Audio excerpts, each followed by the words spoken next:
ಅದು 1977ರ ಸಮಯ. ಆ ಸಂದರ್ಭದಲ್ಲಿ ಈ ದೃಶ್ಯದಲ್ಲಿ ಕಾಣ್ತಾ ಇರುವಂತಹ ಅಜ್ಜ ಅಜ್ಜಿ ಮದುವೆ ಆಗಿರ್ತಾರೆ. ಅಂದರೆ ಆಗ ಅಜ್ಜ ಅಜ್ಜಿ ಅಲ್ಲ, ಈಗ ಅಜ್ಜ ಅಜ್ಜಿ. ಈ ದೃಶ್ಯದಲ್ಲಿ ಕಾಣ್ತಾ ಇರುವಂತಹ ಮಹಿಳೆಯ ಹೆಸರು ನಿರ್ಮಲಾದೇವಿ ಅಂತ ಹೇಳಿ, ಅಜ್ಜನ ಹೆಸರು ಲಲಿತ್ ಮಿಶ್ರಾ ಅಂತ ಹೇಳಿ. ಇಬ್ರು ಕೂಡ 1977ರಲ್ಲಿ ಅಂದರೆ 48 ವರ್ಷಗಳ ಹಿಂದೆ ಮದುವೆ ಆಗಿರ್ತಾರೆ. ಮದುವೆ ಆದಂತಹ ಸಂದರ್ಭದಲ್ಲಿ ಸಣ್ಣ ಪುಟ್ಟ ಕಲಹಗಳು ಬಹುಬೇಗ ಸ್ಟಾರ್ಟ್ ಆಗುತ್ತೆ. ಅಂದರೆ ವರ್ಷನೋ 2 ವರ್ಷದಗಳಲ್ಲೋ ಸಣ್ಣ ಪುಟ್ಟ ಜಗಳ ಆರಂಭ ಆಗುತ್ತೆ. ಹಾಗಾಗಿ ಆಕೆ ಆಗಾಗ ತವ್ರ ಮನೆಗೆ ಹೋಗೋದು, ಮತ್ತೆ ಗಂಡನ ಮನೆಗೆ ಬರೋದು ಮಾಡ್ತಾ ಇರ್ತಾಳೆ. ಗಂಡನ ಮನೆಯವರು ಸದಸ್ಯರು ಕೂಡ ಆಕೆಗೆ ಆಗಾಗ ಕಿರಿಕಿರಿ ಮಾಡ್ತಾ ಇದ್ದಾರೆ. ಕೊನೆಗೆ ಮನೆಯನ್ನೇ ಆಕೆ ತೊರೆದು ಹೋಗುವಂತಹ ಪರಿಸ್ಥಿತಿ ಕೂಡ ಬರುತ್ತೆ. ಆಗ ನಿರ್ಮಲಾ ದೇವಿಯವರು ಏನು ಮಾಡ್ತಾರೆ, ಸಂಪೂರ್ಣವಾಗಿ ಗಂಡನ ಮನೆಯನ್ನು ಬಿಟ್ಟು ಹೊರಟೋಗ್ತಾರೆ. ಪುಟ್ಟ 2 ಮಕ್ಕಳು ಕೂಡ ಇರುತ್ತೆ. ಅದಾದ ಮೇಲೆ ಅವರು ತವ್ರ ಮನೆಯಲ್ಲೇ ಸೆಟ್ಲ್ ಆಗ್ತಾರೆ. ಅಲ್ಲಿ ತಂದೆ ಏನು ಮಾಡ್ತಾರೆ, ಆಗಿನ ಕಾಲದಲ್ಲಿ ಅಲ್ವಾ ಈ ರೀತಿಯಾಗಿ ಸಣ್ಣ ಪುಟ್ಟ ಜಗಳಗಳು ಬಂದಾಗ ಅವರ ಮನೆಯಲ್ಲೇ ಹೆಚ್ಚಿನ ದಿನ ಇದ್ದರೆ ಅವರಿಗೂ ಕೂಡ ಸ್ವಾವಲಂಬನೆ ಅನ್ನೋದು ಬರೋದಿಲ್ಲ ಅಂಥೇಳಿ ಮಗಳಿಗೆ ಏನು ಮಾಡ್ತಾರೆ, ಒಂದು ಸ್ಕೂಲ್ನಲ್ಲಿ, ನಾಗ್ಪುರದ ಸ್ಕೂಲ್ನಲ್ಲಿ ಒಂದು ಟೀಚರ್ ಆಗಿ ಕೆಲಸವನ್ನು ಕೊಡಿಸ್ತಾರೆ. ಟೀಚರು ಅಥವಾ ಯಾವುದೋ ಸಿಬ್ಬಂದಿಯಾಗಿ ಅವರಿಗೆ ಕೆಲಸವನ್ನು ಕೊಡಿಸ್ತಾರೆ. ಆನಂತರ ಆಕೆ ನಾಗ್ಪುರದಲ್ಲಿಯೇ ತನ್ನ 2 ಪುಟ್ಟ ಮಕ್ಕಳನ್ನು ಜೋಪಾನ ಮಾಡ್ತಾ ಅವುಗಳಿಗೆ ಎಜುಕೇಷನ್ ಕೊಡಿಸ್ತಾ ಅಲ್ಲೇ ಇದ್ದು ಬಿಡ್ತಾರೆ. ಸ್ವಲ್ಪ ದಿನ ಆದ ನಂತರ ನಿರ್ಮಲಾದೇವಿಯವರ ತಂದೆ ತಾಯಿ ಕೂಡ ಮರಣವನ್ನು ಹೊಂದ್ತಾರೆ.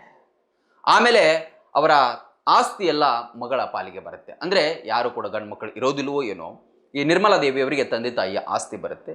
ಹಾಗಾಗಿ ಆರಾಮದಲ್ಲಿ ಅಷ್ಟು ದಿನ ಕಷ್ಟಪಟ್ಟಿದ್ರು. ನಂತರದಲ್ಲಿ ಅದನ್ನು ಆಸ್ತಿಯನ್ನು ಕೂಡ ಇಟ್ಕೊಂಡು ತನ್ನ ಕೆಲಸವನ್ನು ಮಾಡಿಕೊಂಡು ಮಕ್ಕಳಿಗೆ ಒಳ್ಳೆಯ ವಿದ್ಯಾಭ್ಯಾಸ ಮಾಡಿಸ್ತಾರೆ, ಇಂಜಿನಿಯರಿಂಗ್ ಮಾಡಿಸ್ತಾರೆ. ಒಬ್ಬ ಇನ್ನೂ ಕೂಡ ಇದಕ್ಕೆ ಸ್ಟಡಿ ಮಾಡ್ತಾ ಇದ್ದಾನಂತೆ. ಹೀಗೆಲ್ಲ ಆದ ನಂತರ ಇದೀಗ ಇಡೀ ವಯಸ್ಸು ಅವರಿಗೆ ಆರಂಭ ಆಗಿದೆ. ಆಗ ಗಂಡನ ನೆನಪು ಮತ್ತಷ್ಟು ಕಾಡ್ತಾ ಇದೆ. ಸಂಧ್ಯಾ ಕಾಲದಲ್ಲಿ ಜೋಡಿ ಸಂಗಾತಿ ಬೇಕು ಅಂತ ಅನಿಸಿದೆಯೋ ಏನೋ ಗೊತ್ತಿಲ್ಲ, ಆಕೆಯನ್ನು ಮದುವೆ ಮಾಡಿಕೊಟ್ಟಂಥ ಬಿಹಾರದ ಒಂದು ಊರಿಗೆ ವಾಪಸ್ ಮರಳಿ ಬರ್ತಾರೆ. ಅಂದರೆ 48 ವರ್ಷಗಳ ಹಿಂದೆ ಹೋದಂತಹ ನಿರ್ಮಲಾದೇವಿ ಮತ್ತೆ ಬರ್ತಾರೆ. ಇತ್ತ ಲಲಿತ್ ಮಿಶ್ರಾ ಕೂಡ ಒಬ್ಬಂಟಿಯಾಗಿ ತನ್ನ ಜೀವನವನ್ನು ಕಳೀತಾ ಇರ್ತಾರೆ. ಎಷ್ಟೋ ಸಲ ಹೆಂಡತಿಯ ತವರ ಮನೆಗೆ ಹೋಗಿ ವಿಚಾರಣೆ ಮಾಡಿದಾಗಲೂ ಕೂಡ ಈಕೆಯ ಸುಳಿವು ಸಿಗೋದಿಲ್ಲ. ಅಂದರೆ ಹೆಂಡತಿಯ ಸುಳಿವು ಸಿಕ್ಕಿರೋದಿಲ್ಲ. ಯಾಕಂದರೆ ಅವರು ಅಲ್ಲಿಂದ ನಾಗ್ಪುರಕ್ಕೆ ಹೋಗಿರ್ತಾರೆ. ಅದಕ್ಕೋಸ್ಕರ ಸುಮ್ಮನೆ ಕೈ ಚೆಲ್ಲಿ ಬಿಟ್ಟಿರ್ತಾರೆ. ಆದರೆ ಇದೀಗ ವಾಪಸ್ ತನ್ನ ಗಂಡನ ಮನೆಯ ಎದುರಿಗೆ ಬಂದು ಆ ಅಜ್ಜಿ ನಿಂತಾಗ ಅಲ್ಲಿ ಏನಾಗಿದೆ ಅಂತ ಹೇಳಿದ್ರೆ ಅವ್ರು ಯಾರೂ ಕೂಡ ಗುರುತು ಹಿಡಿಯದಿದ್ದಾಗ ಆಕೆ ಏನು ಮಾಡ್ತಾಳೆ, ತನ್ನ ಕೈಯಲ್ಲಿ ಇರ್ತಕ್ಕಂತಹ ಹಚ್ಚೆಯನ್ನು ತೋರಿಸ್ತಾಳೆ. ಆ ಹಚ್ಚೆ ಆ ಮದುವೆ ಆದ ಹೊಸತ್ರಲ್ಲೋ ಅಥವಾ ಮೊದಲೋ ಹಾಕಿಸ್ಕೊಂಡಿರ್ತಾಳೆ. ಆ ಹಚ್ಚೆ ಆಕೆಯ ಗಂಡನಿಗೆ ನೆನಪಿರುತ್ತೆ.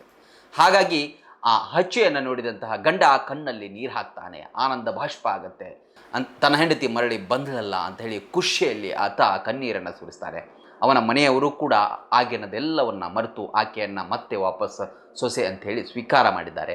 ಮನೆಯ ಸದಸ್ಯ ವಾಪಸ್ ಬಂದಿದ್ದಾರೆ. ಆಕೆಲ್ಲ ತನ್ನ ಕಥೆಗಳನ್ನು ಕೂಡ ಹೇಳ್ಕೊಂಡಿದ್ದಾಳೆ. ಅಜ್ಜ ಅಜ್ಜಿ ಈಗ ಖುಷಿಯಿಂದ ಇಬ್ಬರು ಕೂಡ ಇದ್ದಾರೆ. ಹೀಗೆ ಬಾಂಧವ್ಯ ಅನ್ನೋದು ಯಾವತ್ತೂ ಕೂಡ ಬಿಡಲಾರದ ನಂಟು ಅನ್ನೋದಕ್ಕೆ ಈ ಅಜ್ಜ ಅಜ್ಜಿಯ ಒಂದು ಉದಾಹರಣೆಯ ಸಾಕ್ಷಿಯಾಗಿ ನಿಲ್ಲುತ್ತೆ.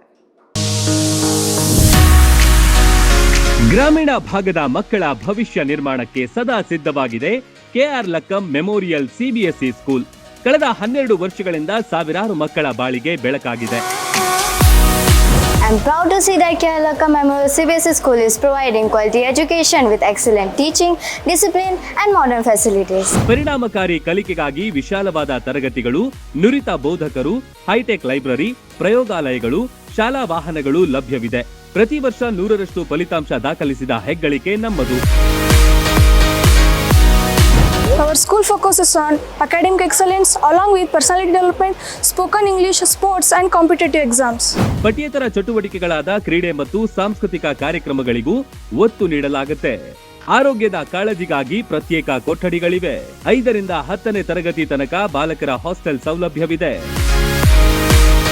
Admissions are open for the academic year 2026-27. I request all the parents to take admission. ಸ್ಪರ್ಧಾತ್ಮಕ ಪರೀಕ್ಷೆಗಳಿಗೂ ವಿಶೇಷ ತರಬೇತಿ ಕೊಡಲಾಗುತ್ತೆ. ಈಗಾಗಲೇ ಅಡ್ಮಿಷನ್ ಆರಂಭವಾಗಿವೆ. ಉಜ್ವಲ ಭವಿಷ್ಯಕ್ಕಾಗಿ ನಿಮ್ಮ ಆಯ್ಕೆ ಆಗಿರಲಿ ಕೆಆರ್ ಲಕ್ಕಂ ವಿದ್ಯಾಸಂಸ್ಥೆ.